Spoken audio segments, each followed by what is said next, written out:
Well, good morning, everybody. It's Thursday, August the 7th, and we are working our way towards our big tournament, which we'll talk about more later in today's report at Pirates Cove Marina. And meanwhile, we'll bring you up to date on everything else and some weather that we're looking at. I'll do all that in just a moment when I come back, so don't go anywhere. Let's be real. No one wants to deal with nasty varmints like mice, roaches, creepy crawlies, and critters. Leave that work to the experts at Outer Banks Pest Control. Outer Banks Pest Control is the best on the beach when it comes to eradicating those unwanted creatures. They've been in business for over 25 years with well over 100 years of combined exterminating experience. Specializing in both commercial and residential properties, Outer Banks Pest Control has all the tools and equipment necessary to take on any pesky job. They pride themselves on top quality customer service and workmanship. Hey, if it ain't red and yellow, it's just some coattail riding fella. Outer Banks Pest Control, the best on the beach with a proven track record of excellence since the year 2000 and online at outerbanks-pestcontrol.com.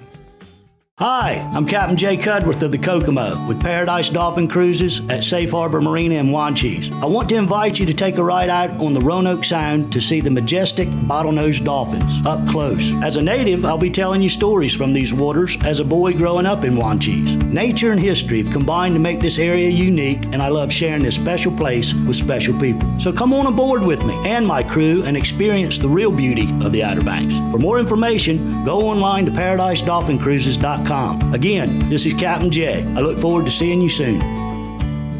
So the Hatter's Fleet is getting back to their reputation, in my words, of being the wahoo capital of the world. A pretty good wahoo bite down there yesterday, and they had limits of dolphin or mahi, and that was a nice combination.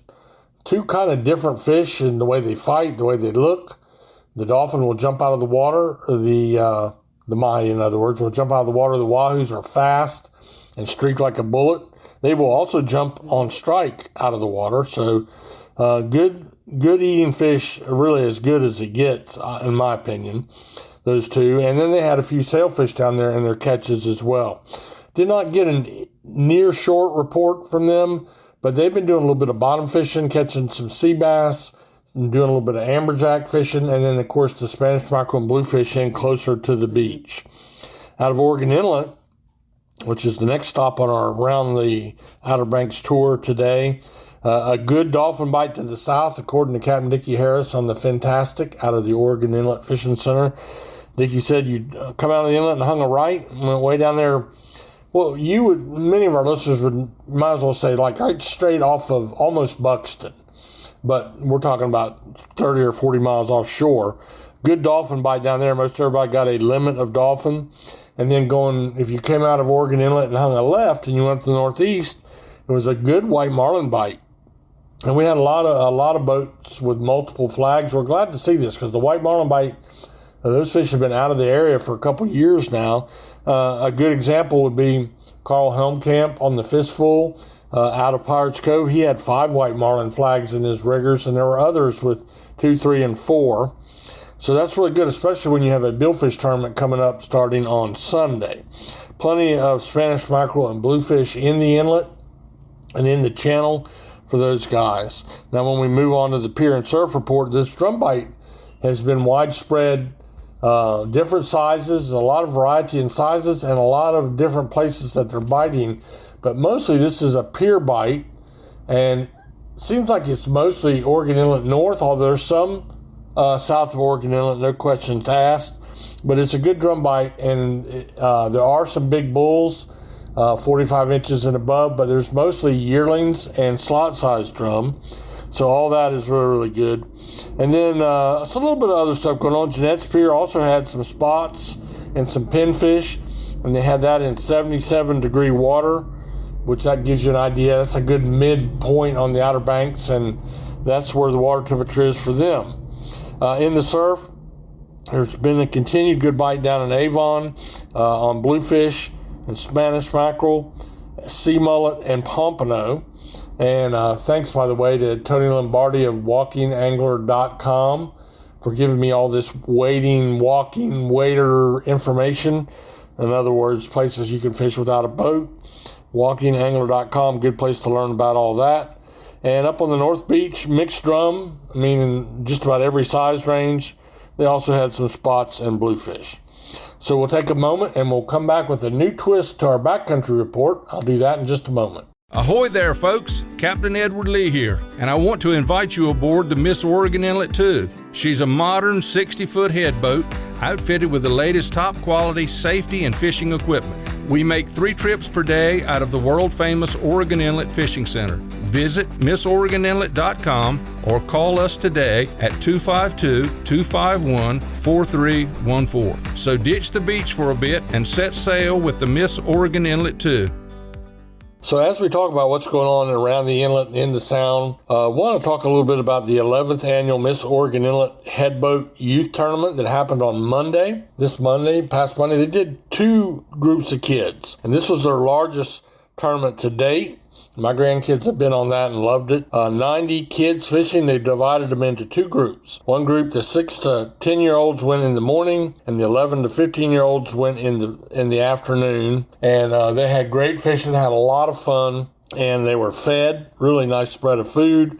They were given a T-shirt. And Captain Ben Brown, who's the captain of the Miss Oregon Inlet, and somebody I hold in very high esteem. You'll really like him if you go out and fish on the Miss Oregon Inlet. He passed out trophies, and thanks to the kindness of donors all over, there was lots of cool prizes, boogie boards and skateboards and tackle boxes and fishing rods and reels and things of that nature, and made for a very memorable time. Really thankful for the Miss Oregon Inlet stepping up there and introducing a whole new generation to fishing. And by the way, I'll go ahead and take this opportunity to say, the headboats in our area are like floating fishing piers. They go out, they stay in calm water. They're back in the sound or around the inlet mostly, and they catch flounder, croaker, spot, sea mullet, bluefish, Spanish mackerel, drum, all those type of things.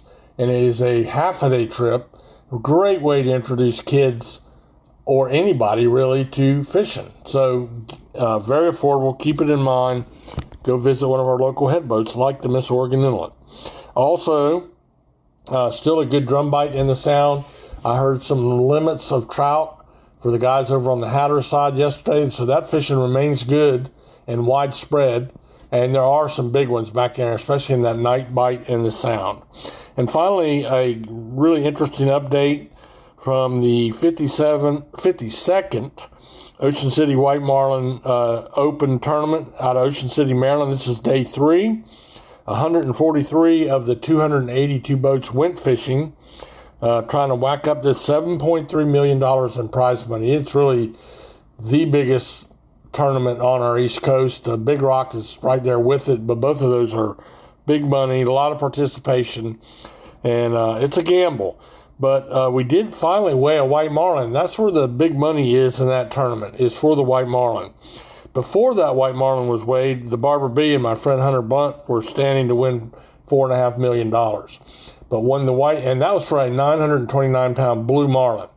But once they weighed a white marlin, a much smaller marlin, keep in mind they max out at 70 to 90 pounds. Once one of those is weighed, the money, a lot of it goes back into the namesake of the tournament. It's the White Marlin Open. So a 73-pounder was weighed by the Billfisher yesterday, and listen how it changed the money. So he now stands to win $4,294,976, and the Barber B's money went from $4.5 million to $1,339,795.63. You don't want to forget the 63 cents. So that's really cool. Still a chunk of money, and I hope that they hang on to win that. Another significant note, the Mama C with my buddy Rob Mahoney on board as captain. They weighed a tuna, and they are in the market for, looks like, $781,248. Almost $1 million for that tuna. But that would be a long wait to the tournament ends, because all them tuna are within a pound or two of each other. So a lot of exciting things going on up there. As for us, we will start the Alice Kelly tournament with registration on Saturday night at Pirates Cove Marina, and then their fishing days will be Sunday, and this year we're adding Monday. And after that gets out of the way, we will then commence the Pirates Cove Billfish tournament, which will be Tuesday through Friday of next week. So come out and say hello. We'll be out there I'll be out there with all kinds of people on the dock every evening, come by the media table and say hello. Meanwhile, go wet a line. You're not going to catch them in the motel room. Have a great and blessed day.